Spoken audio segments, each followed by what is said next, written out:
Welcome to part 2 of the Toyota Aygo series. In the first video, we have removed the front bumper, got it started, and removed the washer bottom. If you haven't watched that, click in the top right hand corner. There'll be a link to it as well as in the description. Let's get on with it. Right, we are now going to remove the bonnet hinges and replace them with the new ones I've just bought. Hi there, Future Ben here. Just realised my face is actually cut out of this frame and I do apologise for my incompetence. These are the bonnet hinges here, and in order to get to it, we've got to remove the wing on both sides. But this one needs to come off anyway, so let's start off by doing that. This is the moment my dad and I realised we actually have to remove the wheel and the wheel arch before we can even touch the wing. So that's fun. The wing is held on via clips on the wheel arch, as you can see down there where my finger's pointing. The wheel arch is under here, so we've got to remove this. It's a lot of work. Here you would be able to see me removing the clips attaching the wheel arch to the car, but my dad has helpfully stepped in to make sure you do not see any of this. Last bolt. I think you need to lower the bonnet. We are taking off the bonnet now. We can't actually access the wing unless the bonnet's off. Aha! This is I'd say this is carbon fibre. This is a really flimsy piece of metal, and this, well, it's just twisting it, and I don't want to bend it out of shape. So we're using a spanner. Using a spanner. So my dad's using a spanner at the bottom to hold it in place while I use the socket wrench to try and twist the bolt without bending the metal too harshly. Another bolt here. Try and get this one. Another bolt. Easy peasy. Now we're going to remove the rest of the trims.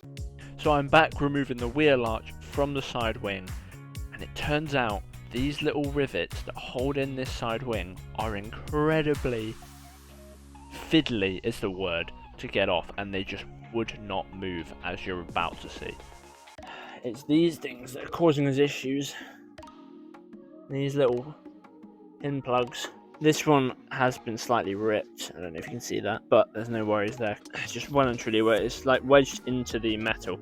So we're going to try and get some pliers to them. We have reached a predicament in that we now have to take off the entire wheel, take off the wheel arch to get to one singular bolt that's holding on the wing, which you can see the bracket just in there. We can't access that without the wheel off. I'm not going to bore you with taking a wheel off because you've probably all seen about 1 million wheels taken off, so we'll skip to the bit that matters. Taking the wheel off, taking the wheel arch off, and the bolt. I've lost the bolt. Oh, there it is. Aha! You see that? That bolt just there. Yeah, that little bugger's got to come off.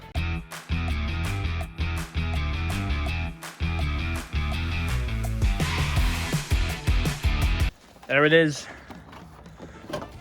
The drasted wing. Right. Removed. There we go. That, and the tyre. Don't forget the tyre. Been removed with ease. Easy it wasn't. It wasn't easy. But you can see what it looks like now, and that's where the new wing's going to go, which has actually arrived, but needs to be painted, so that won't be put on for a while. We did all this work for these two screws to remove the bonnet hinge, and the new ones have arrived right there in that box. Just my dad is currently removing the two bolts that connect the bonnet hinge to the car, and it's a very simple job, unlike all the others we've done today. Right, let's go get the new bolt. Bolt? No, we don't need the bolt. We need the hinge. Give it. Aha! Right, let's attach this. Ready for this transition. Hold on. Aha! It's on. As if by magic. And it works. Sort of.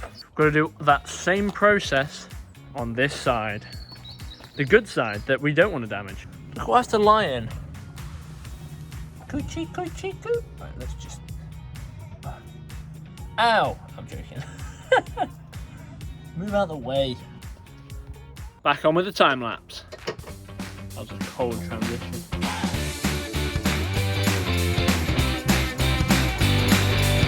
I'll catch up with you when that wing's off to give you some feedback, because honestly it's literally the same as this side, and I'm not going to make you sit through another 5 minutes of taking off a wing.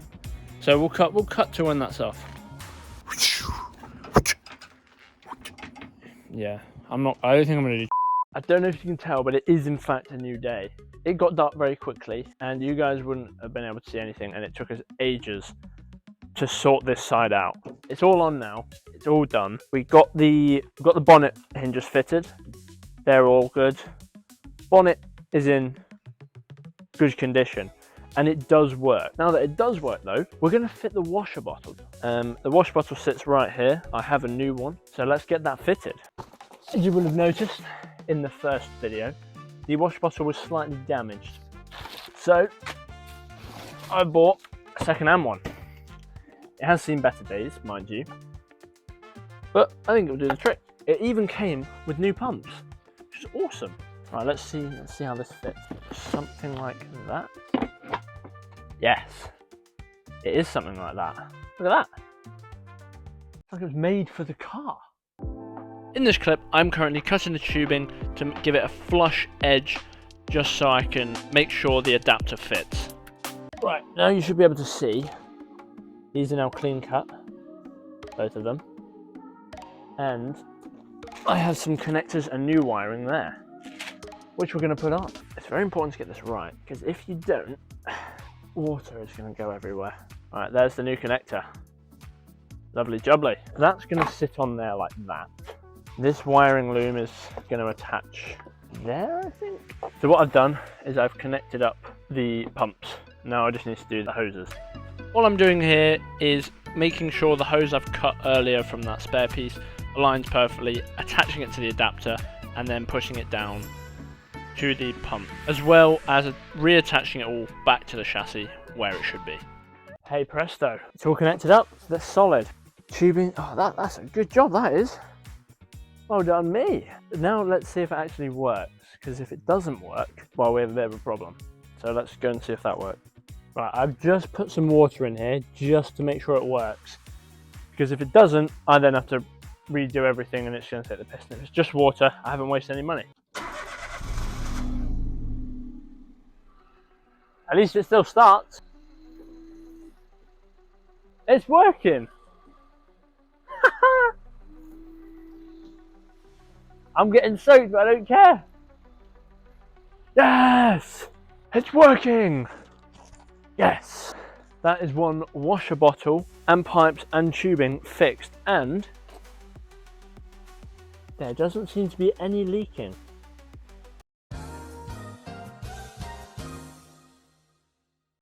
Oh, that's just come off here. Yes, right, let's move on with the next thing, which will be fitting the headlight. Here we are with the headlight. We can't actually fit it right now, as the wing is still not painted and there's no mounting points for it as of yet. So we're just going to test to make sure all the lights work, and it is working as intended. Let's do that. Here we are.